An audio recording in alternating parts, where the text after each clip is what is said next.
Yep.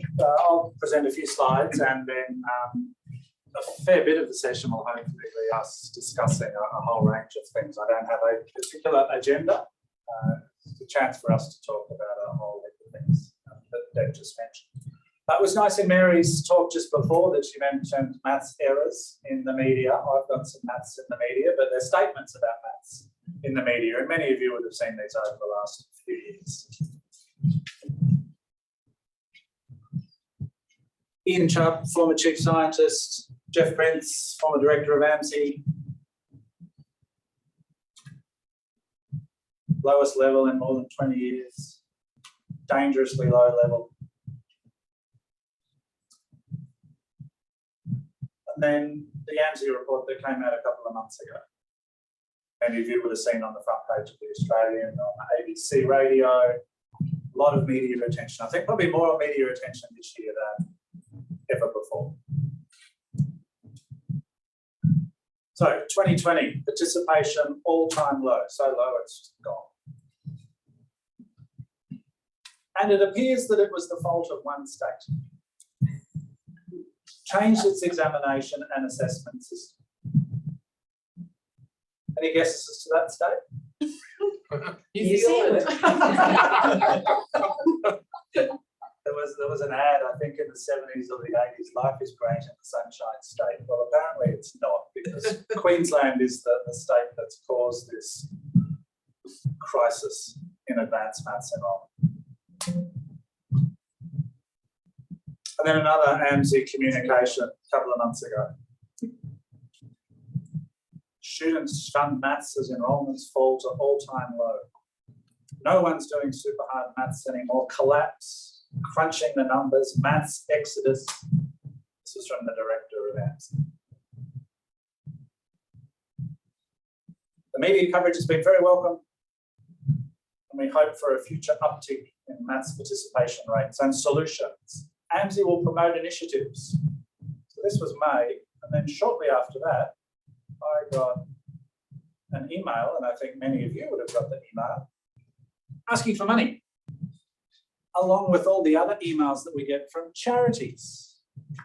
Donate money, end of tax time. This one popped up at the same time, which I thought, hey, that was really interesting. Is this AMSI's main initiative? I hope not. I hope they've got other things in store. And Deb might talk a little bit about the AMSI meeting she's been at in the last couple of weeks. So, apparently there's a crisis. Everything we hear in the media is that there's a crisis in advanced maths enrolments. So let's go back to this one state, Queensland. I've just taken a snapshot. It'll be one of those graphs that Mary just showed us before. There's no vertical axis at all. I haven't told you what this is about, other than we've got a few years on the bottom. And there's a really, really steep decline there in green. That's not the crisis. That was the year 12 cohort. It was only a half cohort in Queensland because we changed the starting age of primary school. There was a half cohort that came in because we changed the age you can start school. Said, if you're born in the first half of the year, you have to wait until the next year. So only half the number of kids came through. And that's why the advanced maths enrolments dropped a lot, because we only had half the number of kids. So that drop looks really bad. And that's raw enrolment numbers, but it wasn't the students not picking maths. The rate stayed the same. The issue is that red one. That's the drop since Queensland changed assessment systems. We introduced the ATAR. We brought back external exams for the first time in 50 years. Everything since the early 70s has been school-based assessment.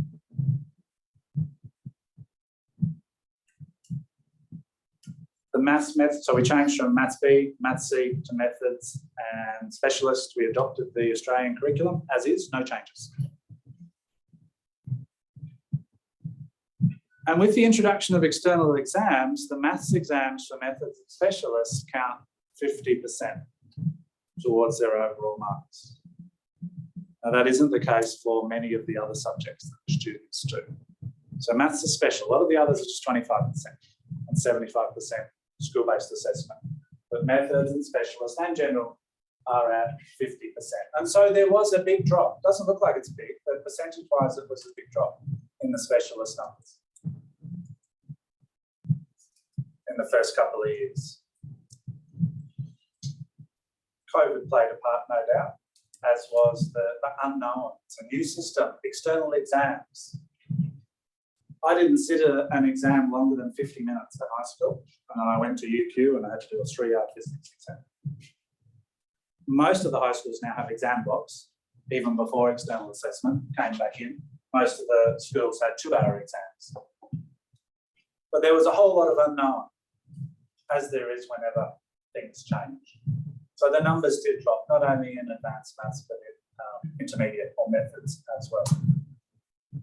So that's the crisis bit that we all hear about. But stick your hand up if you've heard about the 63% increase in advanced maths enrolment numbers in Queensland from 2006 to 2018. Keep your hand up if you've heard it from someone other than me banging on. No one. Every time Jeff Prince, former director of AMSI, would have a chat about this crisis, and I was in the audience, it would be, Jeff, what's happening in Queensland? Oh, yes, Michael, I know you're going to ask the same thing. Janine McIntosh from AMSI. Janine, what's happening? Can you just tell us what's happening in Queensland? Yes, Michael, we know that this is a topic of yours. It doesn't get out there. And what's particularly disappointing is that the Queensland Curriculum Authority does not say that there has been an increase. I haven't heard anyone jump up and down and go, look at this wonderful increase that we've had over a decade. Anyone know why there was a big increase? 63%, that's boys and girls. It wasn't just the boys increasing. I've heard somebody whose name's Mike tell me it's bonus. Yeah, so around about that same time, well, the bonus points came in 2008, so students get 2 bonus points towards their 8R equivalent. We're on the OP system back then, but you got 2 bonus points if you successfully completed advanced maths at the end of grade 12. You also got 2 bonus points if you successfully completed a language. And as a former maths and Japanese teacher, that was really pleasing for me. And then students would get another bonus point if they did a university level course while they were still in grade 12. And the course that Poe and Wembo and Sam mentioned earlier, our first year course, is done by a couple of hundred high school students in grade 12, and they can get an extra point. So that big increase there of 63% over a decade and a bit was due to the bonus points in Queensland. Not every university offers them, but UQ, QUT, Griffith, the major universities in Southeast Queensland and some of the other universities. Nearly all unis offer it. Other unis have their own sort of bonus points as well. If you're interested in some more information, I have an article that's hot off the press, came out about a month ago in the Australian Mathematics Education Journal. So it's a journal that goes from primary school all the way through to tertiary. It's a AAMT, Australian Association of Maths Teachers Journal. And so you can see the title's very similar to the title of this talk. So you can get that through your uni library. So we saw what had happened in Queensland, a drop from sort of 1993 onwards, and that was due to the universities removing advanced maths or specialist maths as a prerequisite into engineering. My institution, UQ, started it off, bang, bang, bang, when all the other units. If UQ doesn't require it, we're not going to require it. It's the usual grab for students. Everyone does the same thing. So that was the big drop from 1992 onwards, and then the bonus points came in and up they went. And then we had that big drop due to the change in starting age at school. That's that green drop. That's green because it was okay, but the red drop is the more concerning one. New South Wales, Extension 1 and Extension 2 are both considered advanced maths, and you can see there's really interesting changes over the years. Extension 1, so these are Extension 1 numbers with the Extension 2 kids taken out. And so it's dropped from a bit under 11,000 to a bit over 5,500. So it's nearly a 50% drop over 30 years.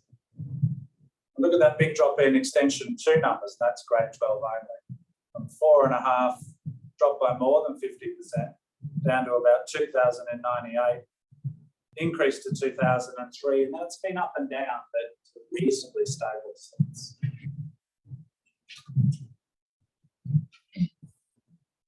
Both the Queensland Curriculum Authority and the New South Wales Board website have the data on Year 11 enrolments and then also Year 12 enrolments. So I've looked at Year 11 last year and then Year 12 this year and had a look at how many students have dropped out. And this is the graph for New South Wales. It is quite large. Queensland, the maximum dropout is about 17%. Happy to share these slides with you and show you a stack of other data. The Queensland version of this graph is in the AMEJ paper that I just showed you. So a lot of students in New South Wales are dropping extension 1 at the end of grade 11. And New South Wales is interesting because you can do 2-unit and 3-unit, or 3-unit and 4-unit, extension 1 and extension 2, or whatever 2-unit is called. It keeps changing names every few years. It's almost advanced, which is quite confusing. Yeah, advanced, yes, but it's not what we would call the advanced version. So lots of changes there between grade 11 and grade 12. I don't have the Victoria data for the dropout, it's not publicly available. And here are Victoria's specialist numbers over the last 25 years. But this is all publicly available. What you see from AMSI though is just the national data. They don't publish the state by state data, and we'll talk about that later. Apparently there's one state who won't let AMSI publish the data. They will give it to AMSI on the proviso that they don't publish it. That's just one state out of the 6 states and 2 territories. Here's a percentage of females against the boys, and so it has increased pleasingly in Queensland from about 27% up to 35, 36%. And so it's still roughly 2 to 1 in favour of the boys. New South Wales is a bit better for the girls, but it's been pleasing to see that the number of females choosing advanced maths has increased over the years. So I've shown you some raw numbers. Here are the numbers as a percentage of the Year 12 cohort.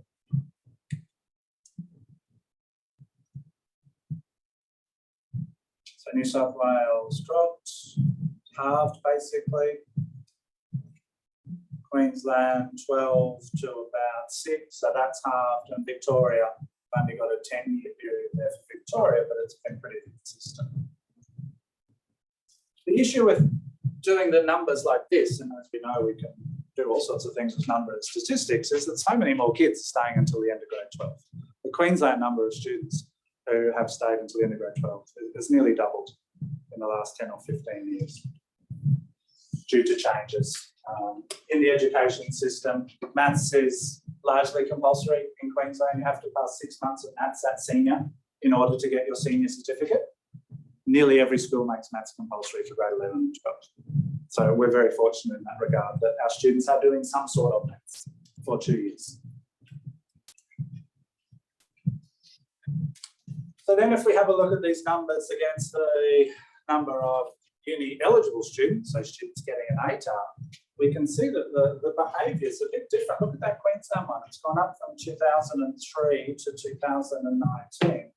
We had a lot more students at school, but they weren't choosing the higher level maths. We only had 52% of students getting an ATAR, our equivalent of an ATAR.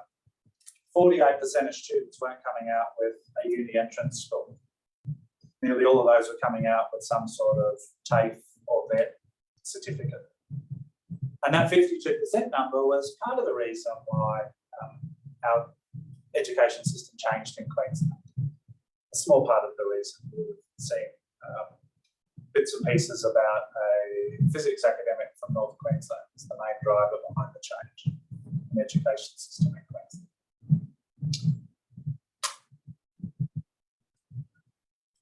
And so the numbers look different depending on how you use them.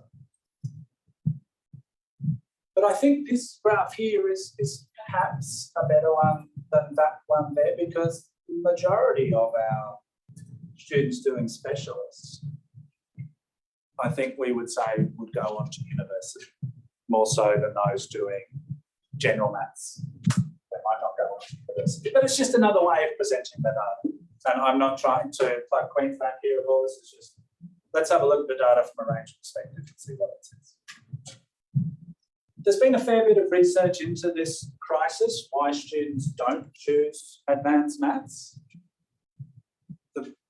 The first big one in Australia was the Maths Why Not project, which was run by Will Moroney, Greg McFan, John Pegg out of Armidale and also South Australia. Quite a big study, the first of its kind at that level. But they only asked teachers and guidance counsellors. They did have a chat to a few students, but in their final report, they don't mention how many students they spoke to. So I suspect it was really, really small. So all their findings are from the teacher and guidance counsellor perspective.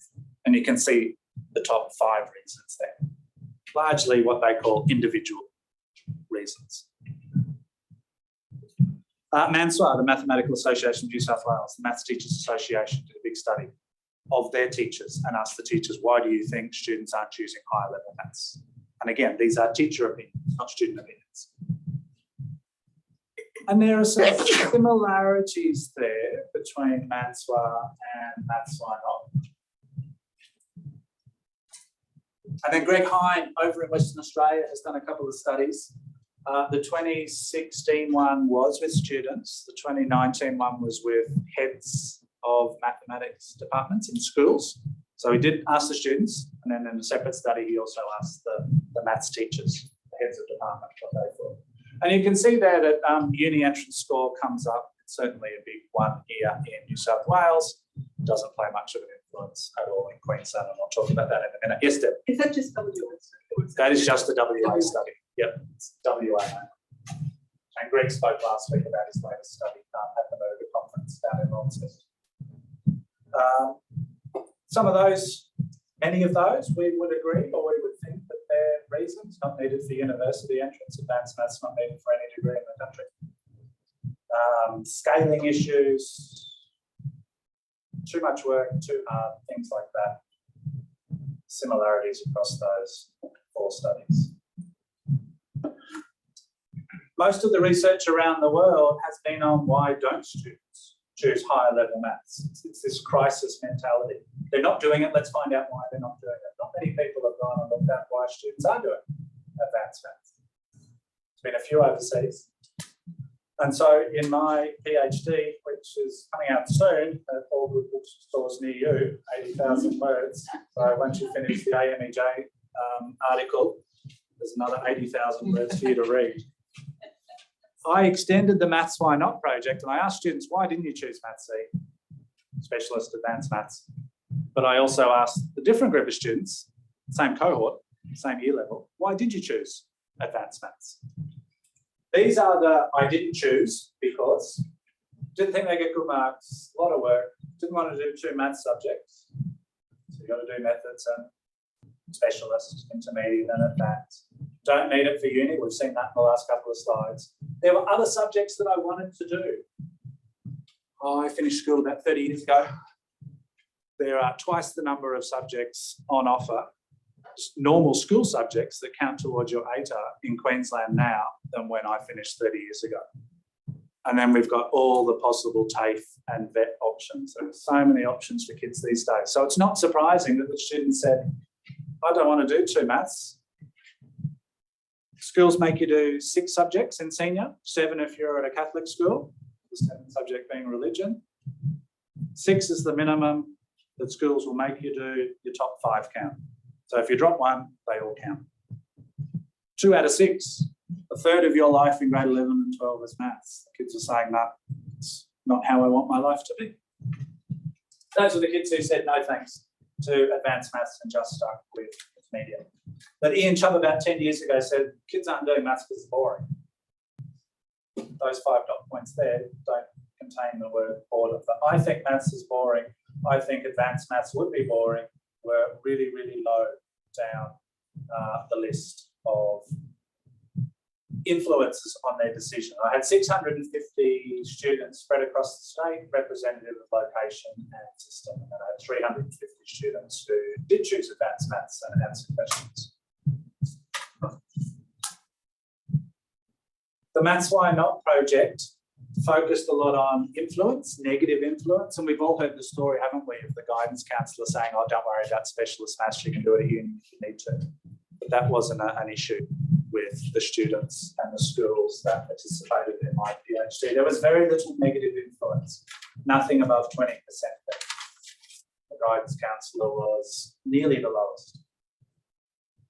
I also asked the lecturers and the teachers what they thought the reasons were. So I had the students who said yes and no. So two groups of students, I had the teachers and the lecturers. And the teachers and the lecturers really thought that friends were influential in saying, no, don't do it, I'm not doing it, so you don't do it. But you can see there that friends' negative influence wasn't a strong point. So on to the other group of students, the extension to the Manswa and the Maths Why Not questions. Unsurprisingly, the students chose both intermediate and advanced maths because they like it, they're good at it, they think they do well at it.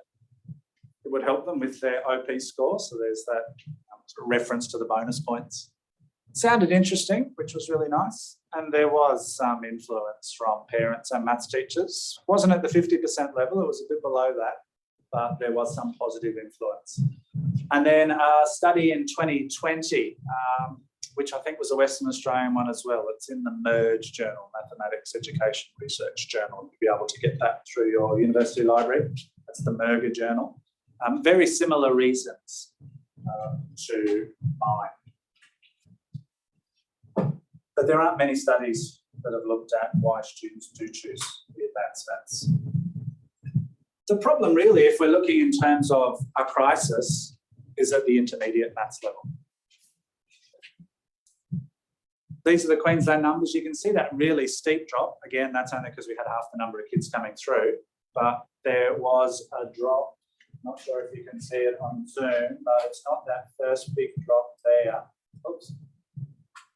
It is that last there from 2019 to 2020. That's the significant drop there. That first big drop, 2018 to 2019, was due to only the half cohort coming through, and then that next drop was quite substantial. And interestingly, it rose a little last year. In New South Wales, they're the intermediate. So this is the introductory calculus subject in Queensland and New South Wales. This is the 2-unit. Now, New South Wales is tricky. The statistics on the BOSTES website doesn't give you 2-unit only. So there's some of the 3-unit students in there, and then some of the, what's the one below advanced maths? General, standard. Yeah, so there's some standard and advanced. There's advanced. So the New South Wales numbers are a bit rough, but the pattern is there. It's been a big decline.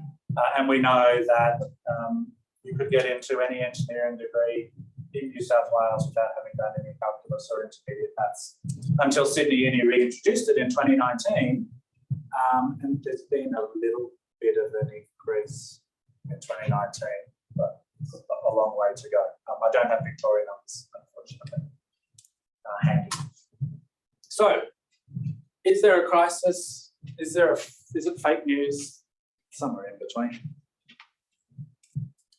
We're past the point of trying to get advanced maths or specialist maths reintroduced as a prerequisite. It's not going to happen at my university. A third of the department would lose their jobs.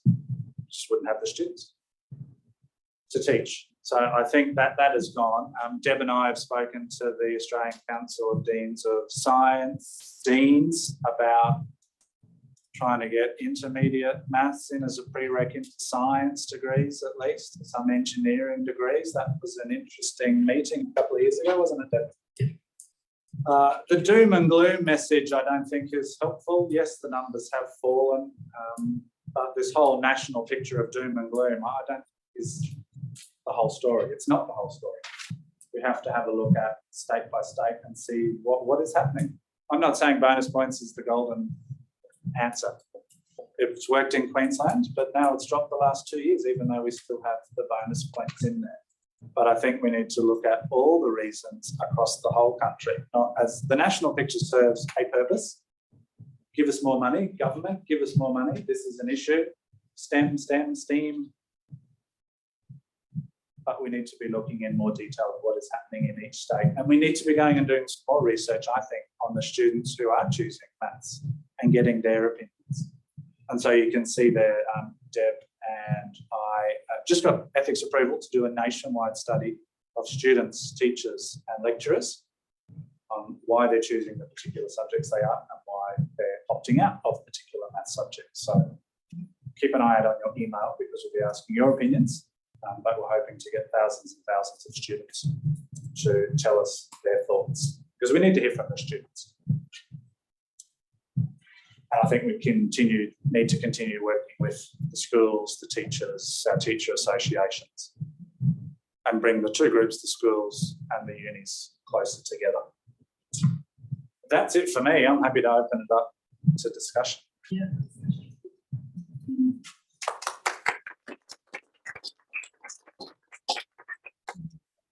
Just a question, Michael, about you've got your dip for the half cohort. I would have thought that the year after it would have gone up. There was a further going down, but yeah. So after the half cohort came in the new system, and the students didn't. It was the external exams. It was COVID, and it never picked up to yeah. where it went. But it did the following. That's the intermediate maths. Yeah, the intermediate maths has picked up. The advanced maths. Just a teeny weeny little uptick. Yeah, it's better than the specialist ones. There have been some teething problems with the external exams. So our external exams are probably from about week 3 or week 4 of term 4, which means that all the work has to be finished by about halfway through term 3 in grade 12. But there's still 4 terms of work in the syllabus. So there's still 110 hours of maths that they have to fit into 2.5, 3 terms. So it's very compressed. And some schools are starting grade 12 in term 4, grade 11. So there are those issues that thankfully the Queensland Curriculum Authority is taking feedback and they are willing to take some of the content out to make it a bit easier. But with teething problems in the first few years for sure, I hope that those numbers will start to turn around. Michael, one driver of maths enrolment that you've identified here is requirements for engineering. Do we have any insight or data on how engineering students feel about mathematics at high school once they've taken a bit of after first year engineering? Do the students say, I'm really glad? Well, basically, what's it like for students who don't take the highest level in mathematics at school? So they don't need it for engineering, they go into engineering and find out that they come and see us and we fail. Is that what goes on? So the students in general, obviously there are some students who just do the 1 maths at school who do very, very well at maths and in engineering. I'm talking about UQ here. But in general, those who have done the 2 maths at school, unsurprisingly, do better at university in their maths than those who just did 1. They've had an extra 220 hours of maths, mathematical thinking, compared to the 50 hours that we shove into the equivalent with them in first semester. If we're looking for a way to convince people that taking mathematics might be a good idea, the engineers won't make the blind, but that's point to the student the positive experience of students who make that choice.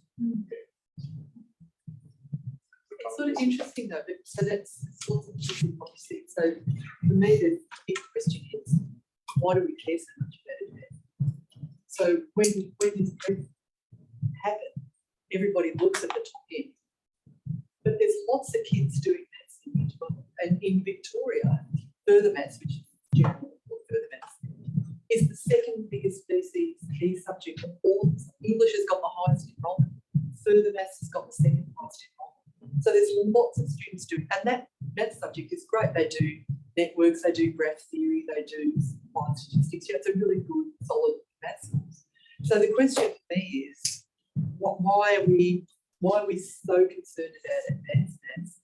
And with all due respect, if all we can do is think about, well, engineers need it, then I think we've got to rethink our argument about the purpose of advanced, because there's only so many engineers that we want to cater for, maybe. Some of us don't think about advanced maths. We think we're lucky. I mean, there's advanced and there's maths, which is higher maths. Some of us don't look at extension maths or higher maths because we get almost none of those.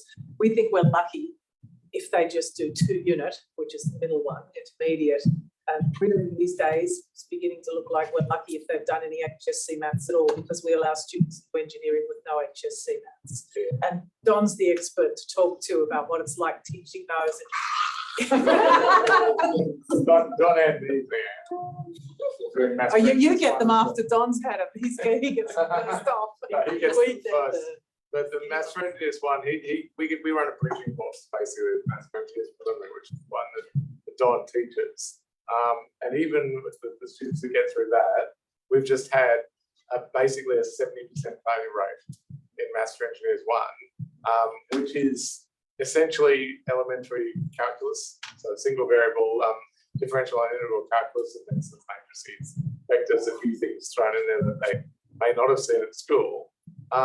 But even when they get through the preliminary maths subject, and Don will have the stats that a lot of them will get through with grades between 50 and 60%, right? It's not enough, right? And we have, Leanne often quotes the stats, that 70% of our students now that have no maths or what used to be general maths for the HSC.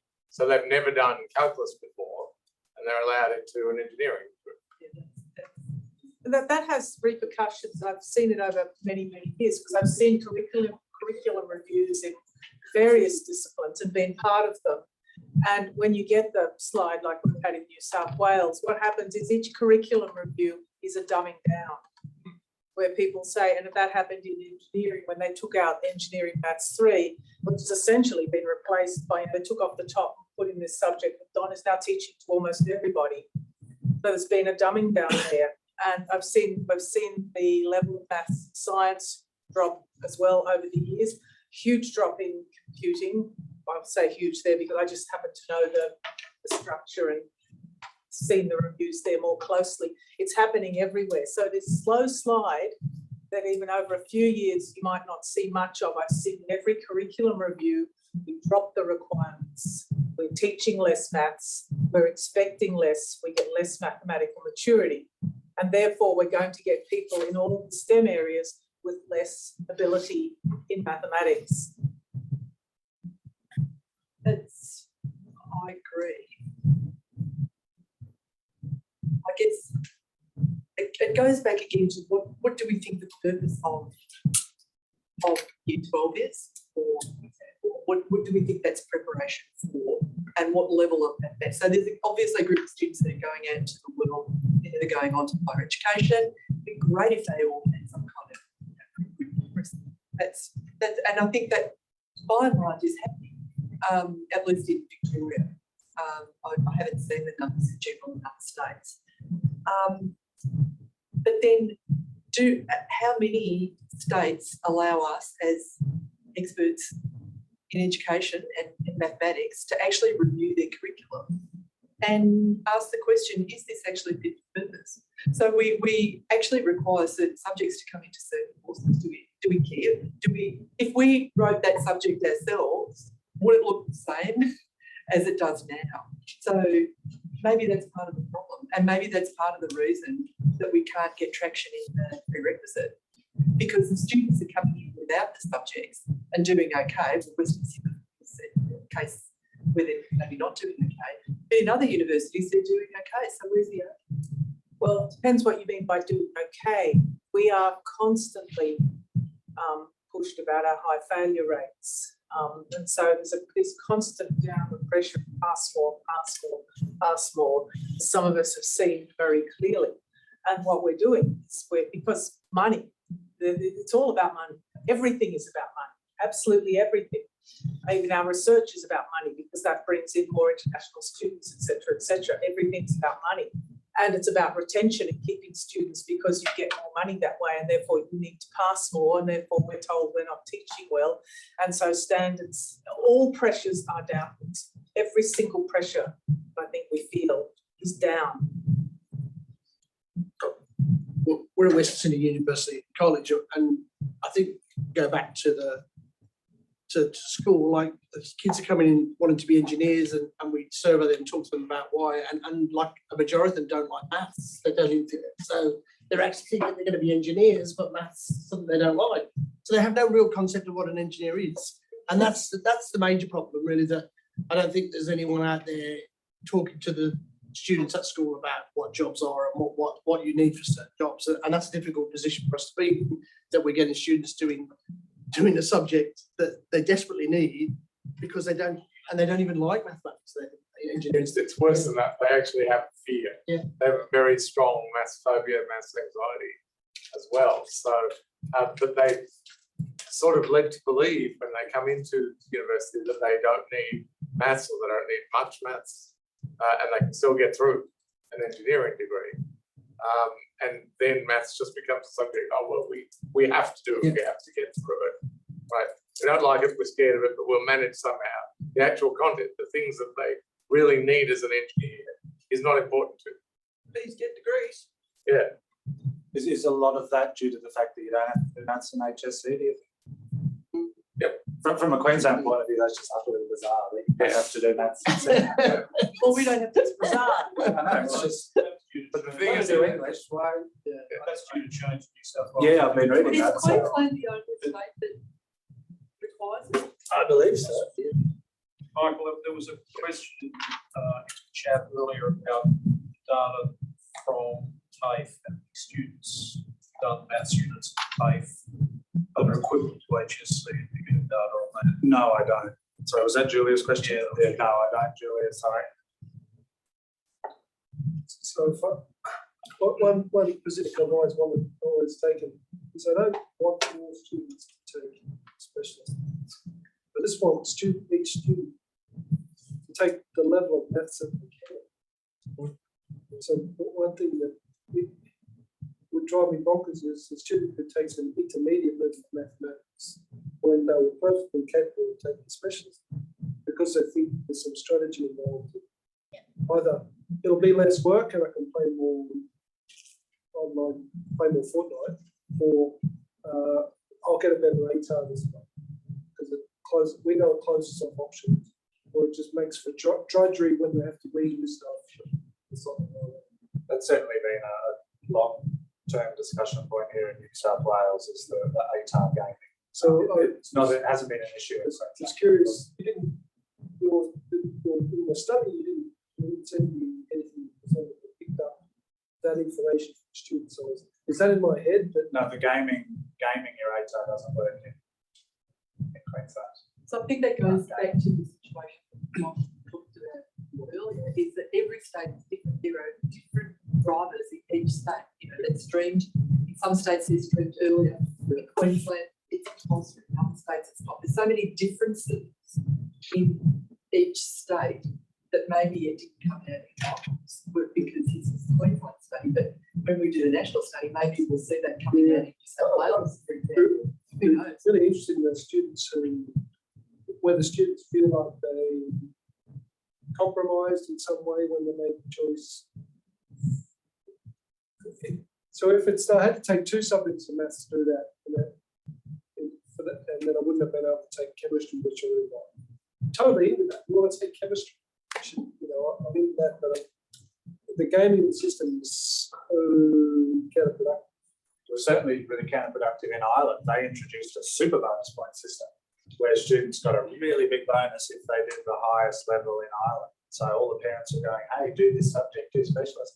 And then the failure rate just went and all these kids were just failing maths. And it's like you said, you don't want more kids doing specialist unless they like it and they're going to do well. We just want kids to get the right level of maths. So when you look at the national data and you go and look at the state data, you see a real dip in specialist maths in the early 2005-ish in Victoria. And that was when universities on Bachelor of Engineering dropped specialists as a prerequisite. So they went from specialists to intermediate before the engineering degree was then defunct at some point after. And then on it. Right, but the reasons that they gave for dropping specialist maths was when you have a subject requirement, you can't choose high ATAR students who haven't got that requirement. So they had all these high ATAR students who were required that they couldn't get. So they had to go down the ATAR list to get the kids with specialists. And the kids who they were getting had a very low score of specialists. And when, at that time, I'm going to get the numbers slightly wrong, so over a third of the students that did specialist maths, over half the students who did specialist maths got less than a third of the marks on the paper. But because the subjects were scaled, they were getting scaled to a score. So the kids that they were getting with the specialist math couldn't do it anymore, right? And so you have this false version of reality that forces the kids into doing it. Because they're in there, you have to give them some kind of recognition, which is what schools all do. And then, so you're getting students who are, it's between a rock and a hard place when you start doing it.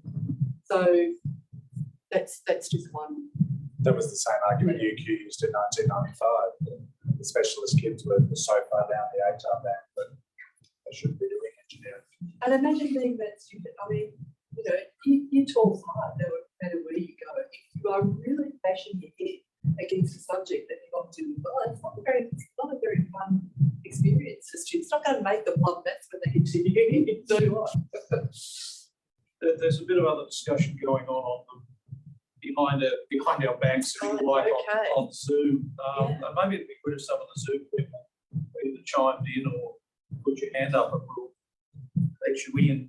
Joanne Larkin started off with, I'm really intrigued about the impact of technology within maths. Do we lose the wonder when it's just pushing buttons? There's some comments going through on that. That seems good.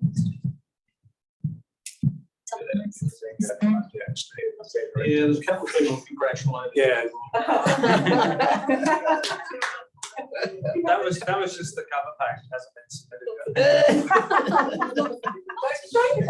yet. There are 80,000 words in somewhere. Does Ian have something to say? Can you unmute yourself, Ms. Eamon? Yes, thank you. Thank you, Michael, for a very interesting talk.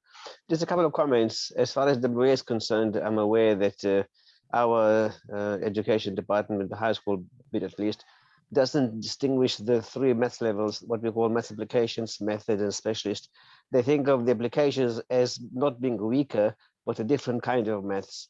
So that, to me, is discouraging students from taking the higher maths. The second thing is that absolutely correct that if the universities don't require the higher math, students won't take it.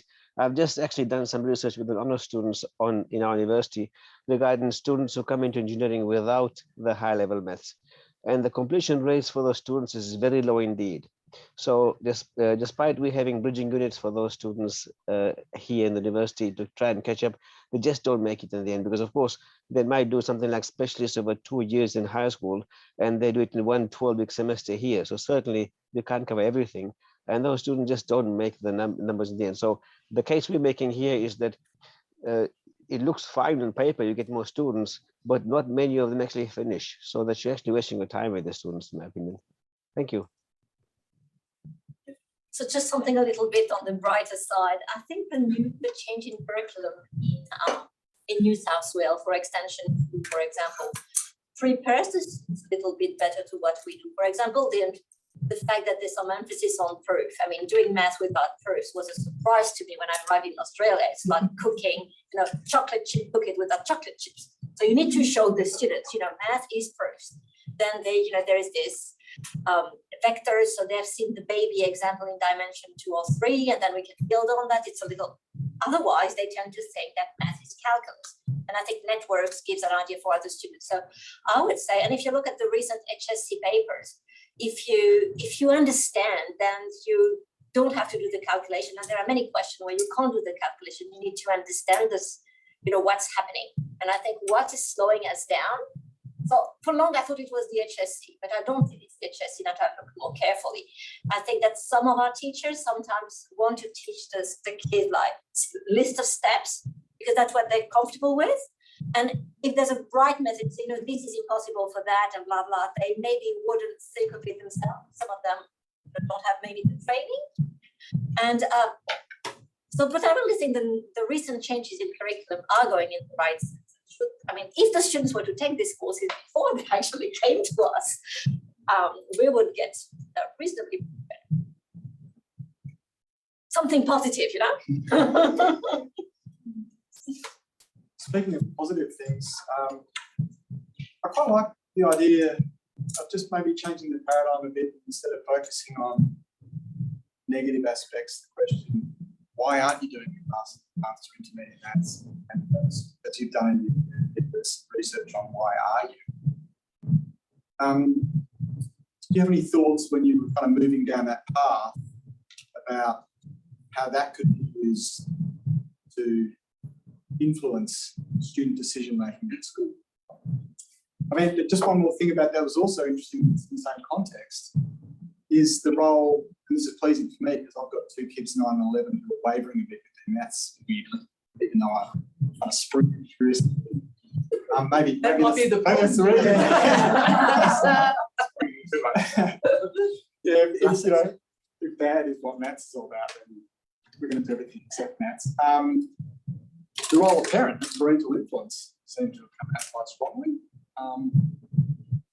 In motivating students to, inspiring students to go down that pathway. So anyway, but the broader question is, in your research, were you kind of looking at the positive aspects, just kind of changing the paradigm bits as a way of, maybe taking it a bit further and seeing whether that's a method by which you could positively influence student decision making at school? Thanks, Jen.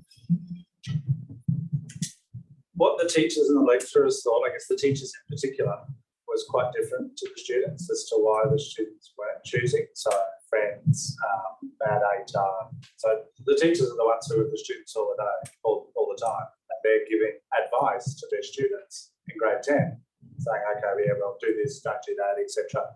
They're thinking they've got this appeared to have this idea of the reasons why students don't choose. But that's not what the students are saying. So once I gathered all this data, I went back to all the schools and gave presentations at each individual school and at QAMT conferences and whatnot. This is what the students actually said. And the teachers went, oh, okay, that's different. I said, here's what the teachers thought, here's what the lecturers thought. The lecturers were way off base on some of the items. In terms of another part of the PhD that I didn't talk about was mathematical ability, sort of calculus, conceptual understanding. The lecturers were much more attuned to the student perspective than the high school teachers were, which was really interesting, and I'll talk another time. But no, the teachers really appreciated hearing the good news stories, but this is why the students did choose advanced maths, and also very interested to hear the reasons from the students as to why they didn't choose it, because it was very different to what the teachers thought. So giving that advice to the teachers to try and make them, I guess, sort of maybe a bit less negative, but a bit less sort of stuck in that one mindset about this is why the students aren't choosing it. So just a quick little follow-up on that. So do I read right that one of the positive reasons students gave is sort of existing aptitude or existing experience of maths? That was their motivation for them to persevere through the advanced on your school. That then sort of suggests to me that, if we're doing anything right as maths educators, that we have some influence there. The teachers in schools, encouragement, setting all the parameters that need to be set to make it a good learning environment for them, etc., etc. And then that kind of goes to what Leanne has talked about in different contexts, about the fact that if we're having less kids coming out of university, we're going to go into teaching in secondary schools with good maths qualifications, then we're going to have less opportunity for that kind of relationship and for that kind of influence to be exerted in school. And that leads into the out-of-field teacher issue as well. It was interesting, the lecturers thought that students were choosing advanced maths because it wasn't a lot of work. The students are actually saying, no, that's not why I chose it. I know it's going to be a lot of work, but I enjoy it. I know it'll be a lot of work, but it will be good for my life. That was one that came out of the maths why not study as well, which is generally, it will be good for my life, not good for my ATAR score or good for uni, but sort of that more holistic thing. Which I think has implications for us, because if we think that, oh, these kids find it really easy, let's just bombard them with harder stuff.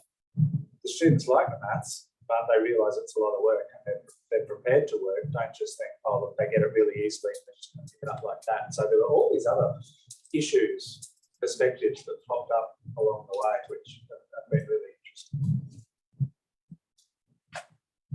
I was just curious. I was wondering, do you know anything about student choices in the other subjects where they can take different levels? For example, English, you can take different levels of English, the HSC or foreign languages. And I was just wondering if you knew anything about why students do or don't choose to do, say, 3-unit French or higher advanced English, and if that's the same sort of issues as in maths, or if this is unique. PhD right here. So that it's an interesting question, and so one of the things, so New South Wales has a different system to other states. You know, it's a 3-unit and a 2-unit, whatever.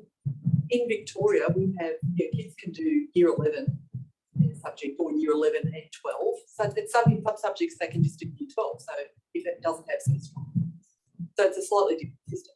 But in terms of level of subject, so we have this idea of the general, intermediate, and higher level mathematics. There are no other subjects that have those demarcations.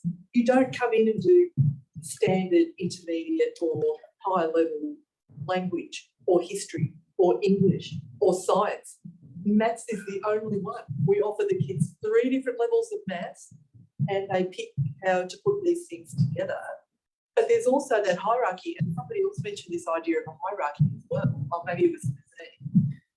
So I think sometimes that hierarchy likes kids that, oh, I'm not the maths genius, or I'm not the good maths student, so I couldn't possibly take the higher level one. I'm not capable of that. And then about the negativity with the teachers. Kids are streamed, from year 10.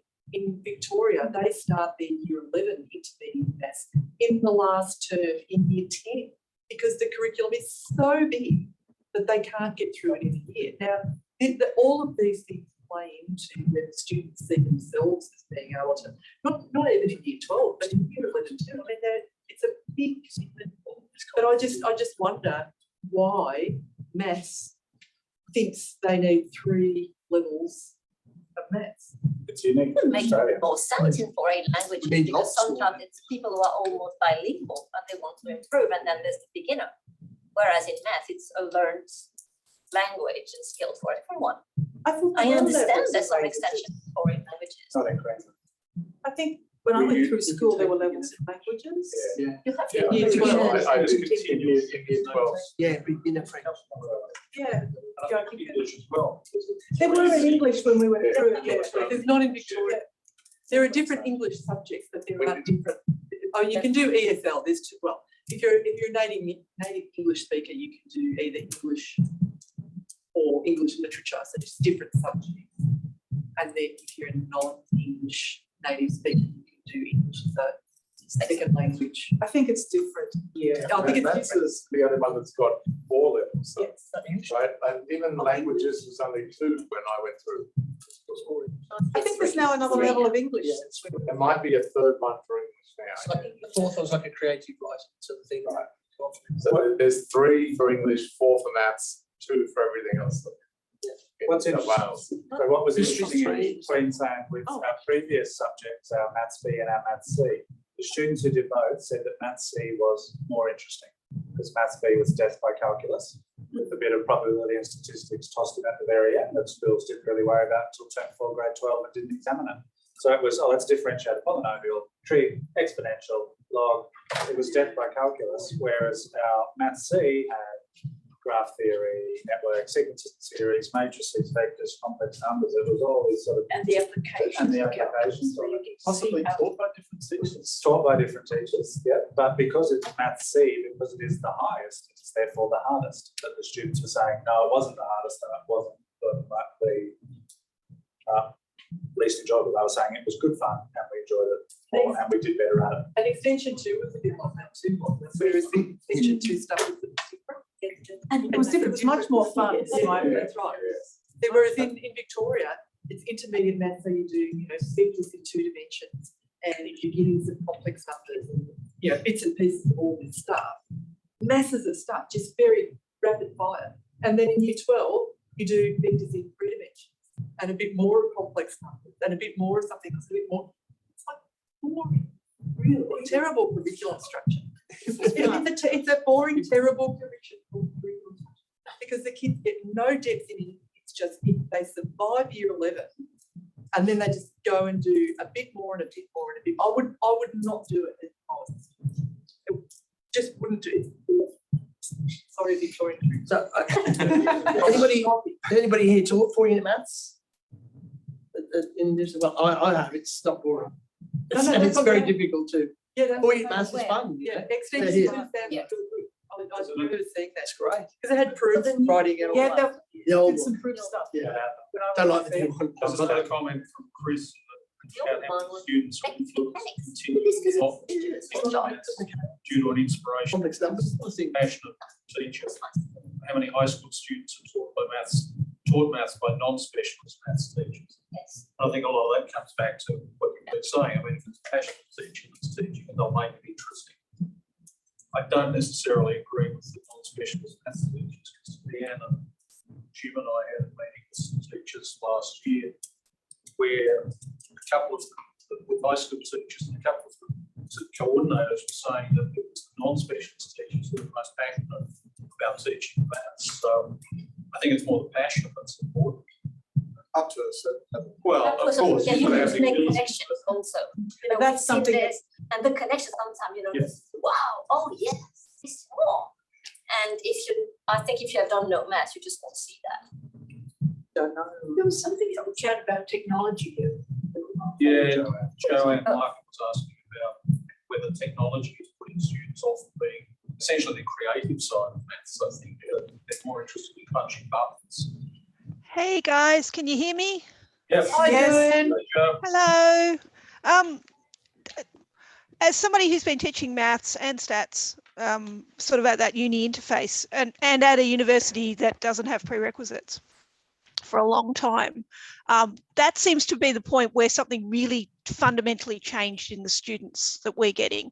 We very rarely have high-ranking students. We sort of have a middle band, and then a whole heap of pathways, people who are coming in from unusual entry points. When the VCE in Victoria when the methods unit went to a technology-enabled methods unit, we really noticed a shift in how our students approached mathematics, and that seemed to be a more algorithmically based approach. Here's a procedure without really thinking deeply about what they were doing. And having taught engineering calc for the first time since 2005 this semester, it really is something that I'm noticing overall. So I'm wondering if that's part of the deal. I'll turn my camera on as well. Hey, Joanne. Hey, I'm here. The other, just to add to Deb's small comment about the structure of VC maths in Victoria at the moment, they've just added all this statistical inference. And I actually had the pleasure of reading the 2023 curriculum documents seriously to do some mapping a few weeks ago, and they may well have not as bothered because we're just going to have to reteach it all at uni. But that's another story altogether.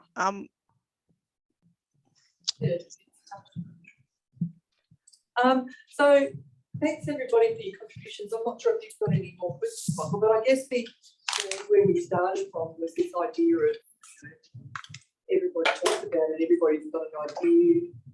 We're on this, you know, yearly cycle of concern and trying to hold the sky up from falling down.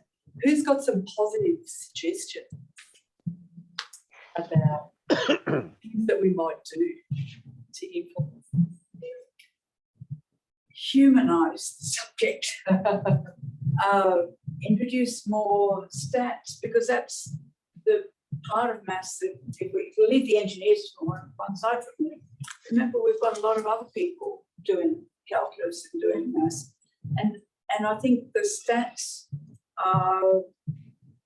with the opportunity to look at real world statistics and real world modelling, I think that could make the subject a lot more interesting.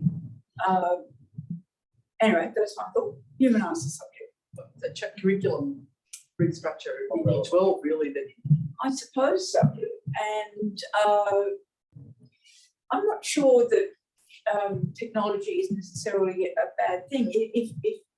If by using technology we can reduce the boring math stuff, you know, integrating 500 different functions. Goodness sake, why do you need to know trig substitutions and all that integral stuff? It's, you know, more about what you use it for, and let the computer do the integration.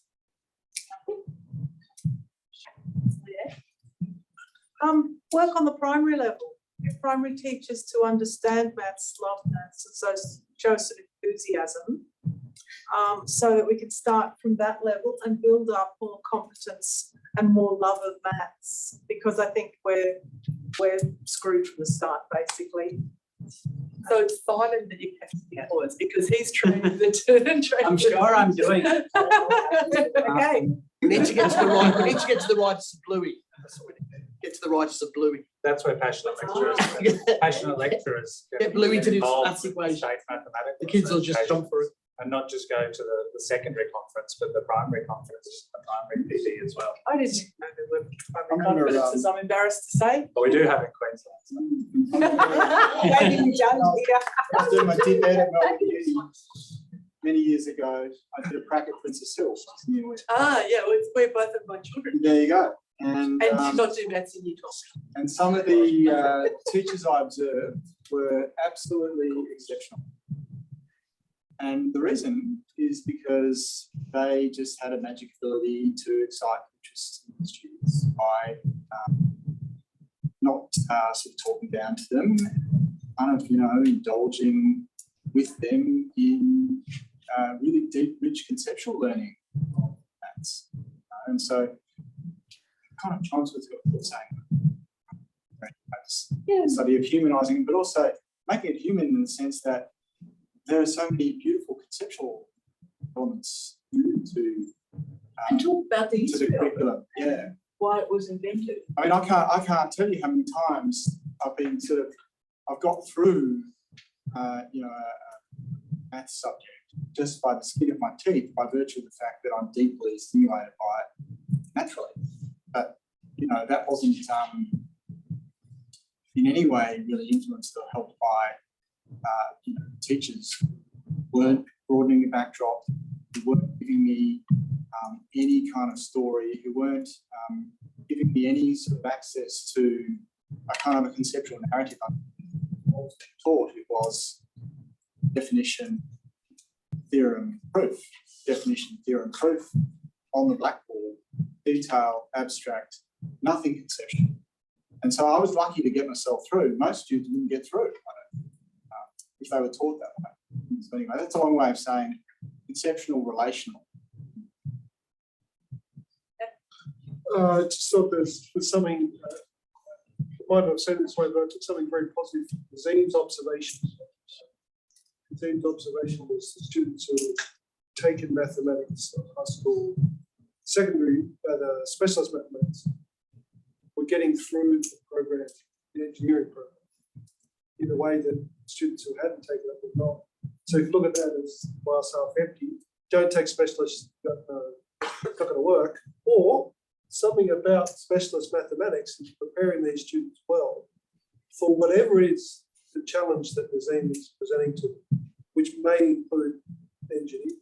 In other words, I guess I want to say, let's focus on the enabling aspect of mathematics, what it does for students, and let them succeed in what comes next. If we can figure out what that enabling thing is, let's speak to that more often.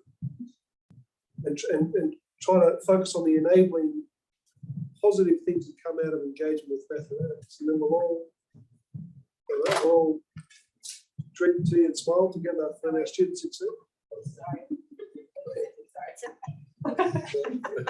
So that's teachers. On that topic, I remember that when I was doing math in high school, all my high school teacher would say, we're teaching your math not so you know that tan pi of 4 is 1, but because we want to make you logical, we want you to spotlight inconsistency in any context, and we want you to be able to express yourself in a precise, concise way, and that's why you do proofs. And so for me, it was obvious that the goal was not to solve the equation, it was to train my brain. And I have the feeling that here, a lot of teachers probably hope that the kids will pick that, but I'm being told. So that was just easier. I knew what we were doing. But I think that's a really important point, and that's part of the thing that I'm sort of coming to think about in the maths curriculum. If we're in these levels of all the different subjects that we have in the units and the rest of it, aren't we getting that, or shouldn't we be getting that out of every one of them? Not just, so then it doesn't matter whether you do standard or intermediate or higher level maths. If you're getting those really good critical thinking, logical reasoning, all of that kind of stuff out of all of them, then maybe we need to stop focusing on this hierarchical structure and only thinking that we've won if all the kids are doing advanced maths. Because I think that's sort of a false So I started proving your age because we want all the kids need to be logical. And so this comes back to what Leanne was saying about going at the younger ages, going to primary school maths, because I've had this happen many times. Students ask all the time, why do we do this, right? And when the answer is that because I teach maths for engineers 1, teach a lot of engineers, there is, it's actually more, the content is more related, right, to what they're really going to need to know than a lot of other math subjects that we teach. When it's not that related, and I answer with something like, well, we're teaching you how to think, right, how to think logically, as you say in instruction, right, and so forth, right, they just don't buy that. It's too late. If we're doing it at university level, they don't want to hear that, right? We need to get them very young, right, to think that way, right? And then they'll be, when Jim was saying, he was that where he had the natural interest and wanted to do the work necessary to get through the subject.